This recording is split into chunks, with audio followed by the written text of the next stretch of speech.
All right, so Japan has decided to weigh in on the whole Vic stuff. Now, I wouldn't just normally do a video anymore on just one article. I like to kind of grab a bunch of things nowadays, but I want to go over this one because this is actually somewhat of a fair article. Now, it's going to sound bad, but there's a couple of different things in this article that you will see that shows that there isn't much bias. What this article did is it went and grabbed the story as is. It shows Vic's side. It talks about the anger on both sides. It's actually pretty fair. And where does it come from? The Japan Times. So the Japan Times is a little bit different. So it's out of Japan, but it's mostly to help people learn and learn about English events, right? It's kind of, it talks about stuff going on, particularly in the West. And it's for, gaijin, when they go to Japan, right? You can read this, find out what's going on. You can actually, read it and understand it because Japan gets a lot of businessmen, right? So it's a good outlet for them, and it's a good outlet for English learning Japanese people.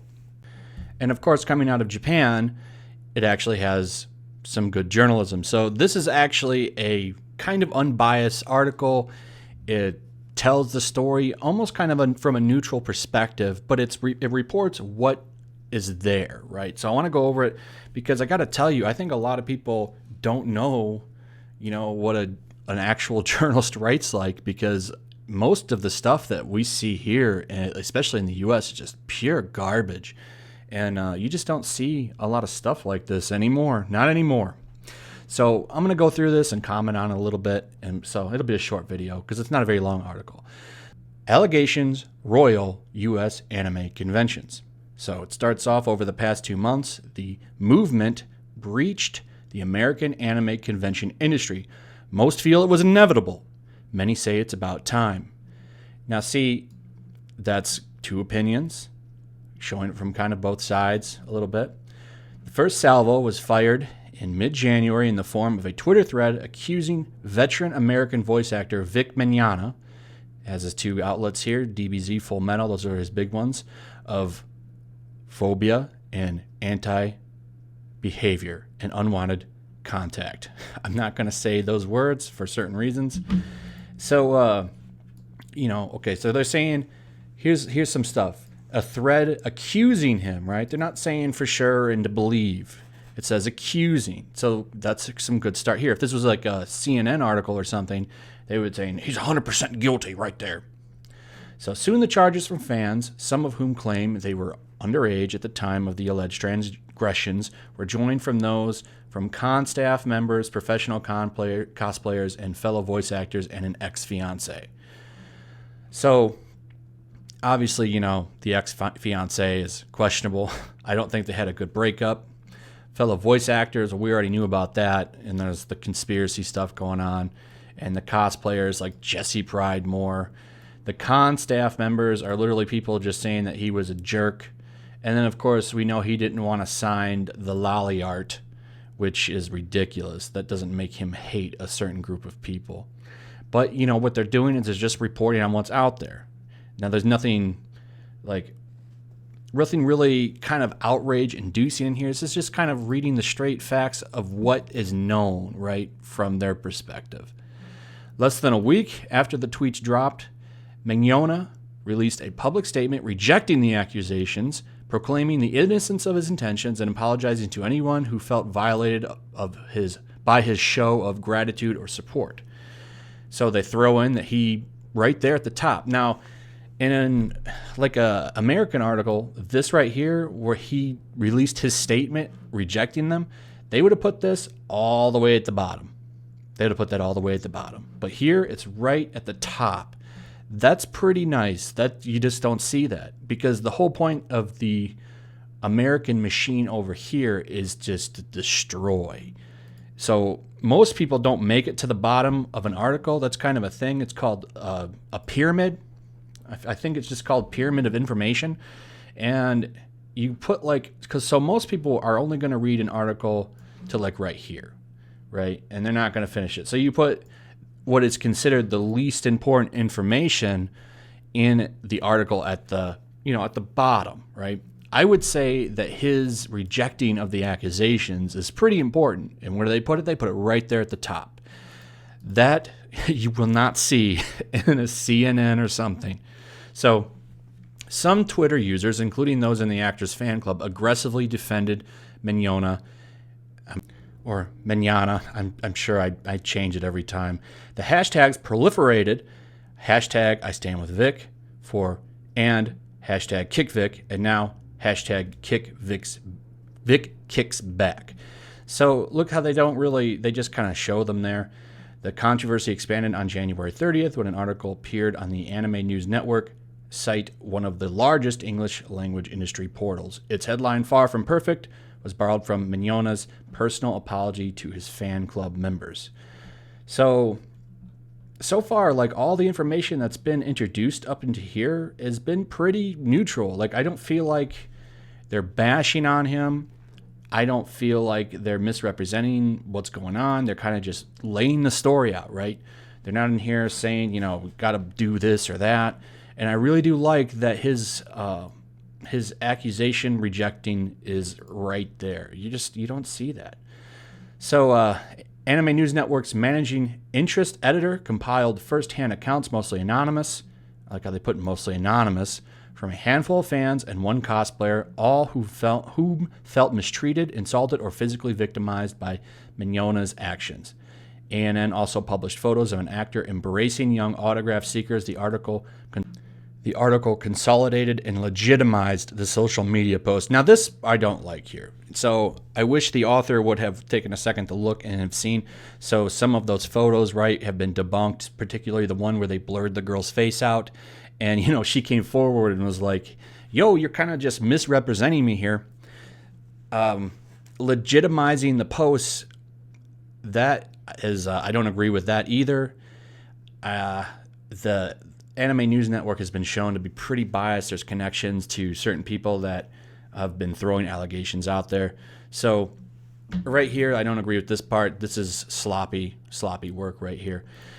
I don't get a lot of sleep covering these type of stories. Loveridge tells me, recounting the hours of research and the ethical behavior, right? Okay, behind a reporting. No, there was no ethical stuff there. You almost disconnect emotionally to make sure you're seeing everything from all sides. So a good way to do things from all sides is this author should have contacted Nick, and Nick would have said, as a counterpoint to what this person says, yo, look, they misrepresented people, took their pictures, made them look bad, and those people gave consent. So this either they should have contacted Vic's lawyer or Nick or something. That's a criticism that I have right there. So within 2 weeks, 2 U.S.-based production companies, Rooster Teeth Productions and Funimation Productions, permanently severed ties with Mignogna. 10 of his 14 appearances at future cons were canceled or had their invitations withdrawn. He hired a law firm. He tweeted, "To salvage my reputation and my 20-year career in this industry." So it's nice that they put that in there, right? They put that this is the reason he's doing that. So now they mostly go on to talk about anime conventions. So hundreds of thousands attend the annual anime conventions that take place across the United States nearly every weekend. Some cons are over 2 decades old. This is not the first instance of impropriety. So that's true. There's been some stuff at cons, and, what are you going to do? A lot of it has to do with people taking pictures of cosplayers, which they're going to get into right here. In recent years, unlicensed photographers taking pictures of scantily clad cosplayers without their permission promoted the now standard convention hall warning signs, "Cosplay is not consent," which is stupid. Like, if you put that outfit together, wouldn't you want people to take your picture? Like, most people are going to put them, on their websites or stuff, like, hey, look at this. That always just confuses me. Like, I would want to show off my cosplay outfit if I made one and put time into it. Oh, I don't get it. I like how they put scantily clad too.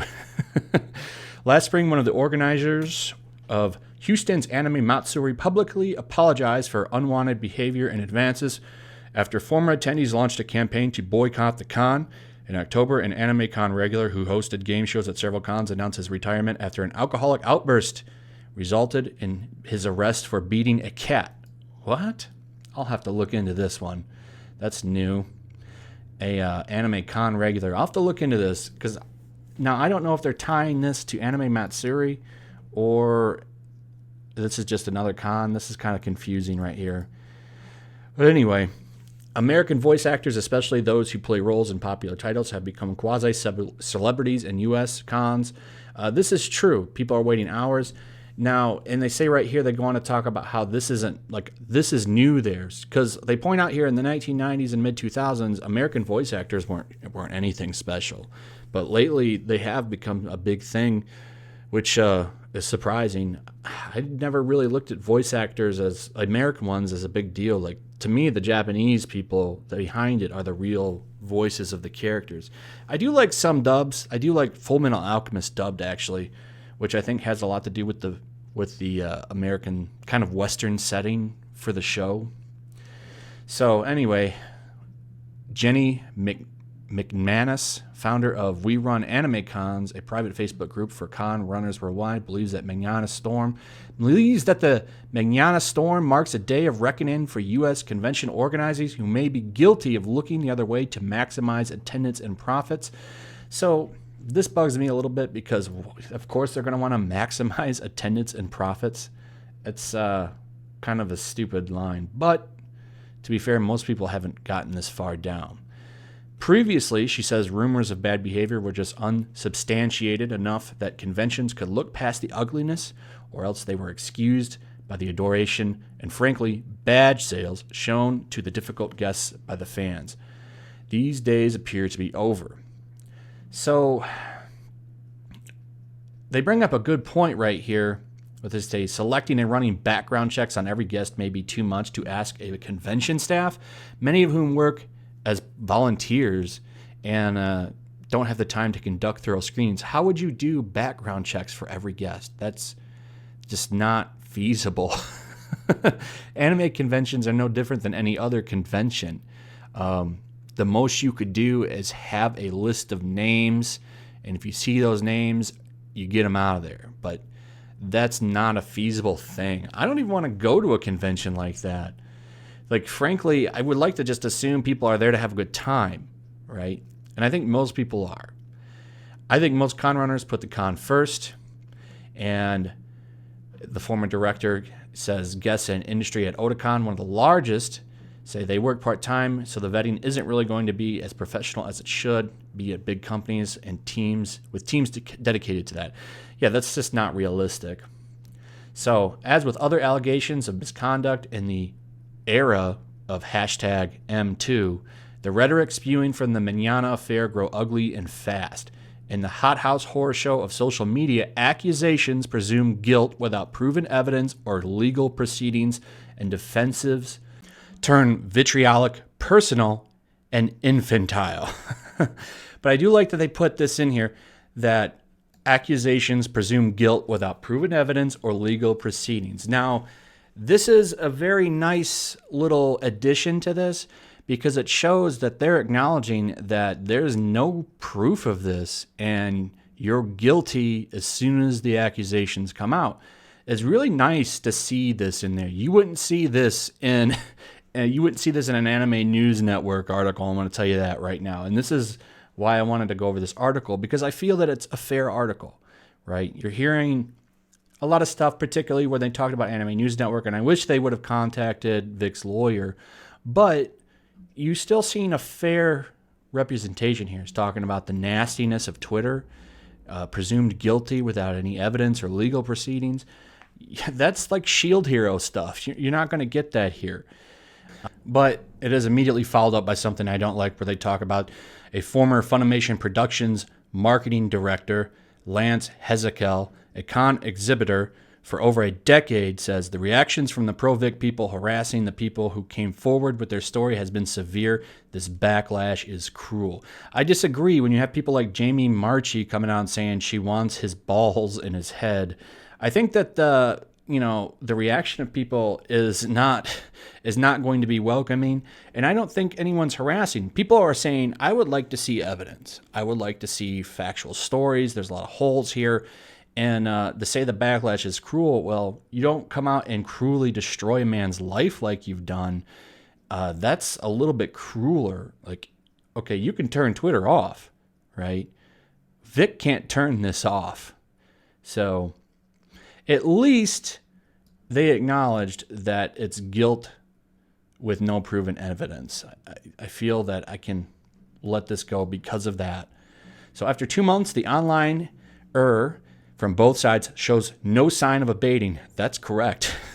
This is going to be a long trial. Conventions pride themselves on being safe spaces for fans, but now, according to ANN CEO and publisher Christopher McDonald, heck, every convention is scrambling to figure out how to deal with this in the future. You just go on and have more security, maybe? So then they talk about, conspiracy theories on Twitter and YouTube, and they compare them to a Shakespeare villainous Iago running amok, spreading rumors and stirring rage in pursuit of mutual destruction. So I'm a little disappointed in this part because, come on, a lot of the stuff that we talked about, particularly at the bare minimum, when we all pointed out the face was blurred out on the ANN article, that's not a conspiracy theory. So this person that's writing this, don't get it twisted, is obviously KickVic. However, this article was written somewhat fairly.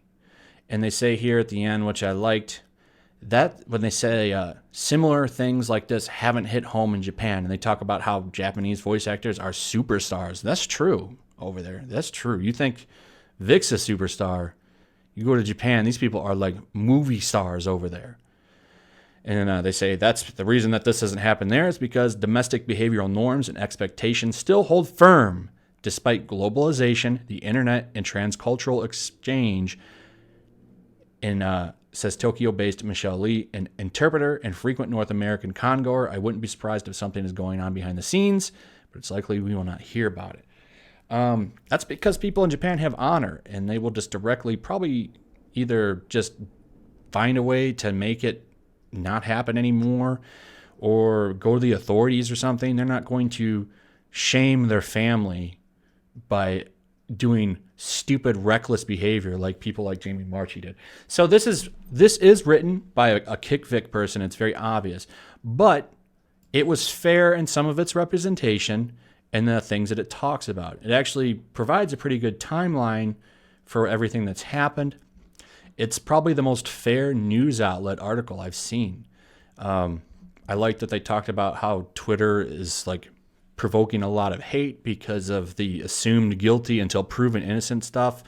They threw in Vic's apology like right at the start and gave some of his response. I wish there would have been a little bit more research and a little less demonizing of the YouTube people, but if more articles were written like this, I think that there would be a lot less outrage in the world.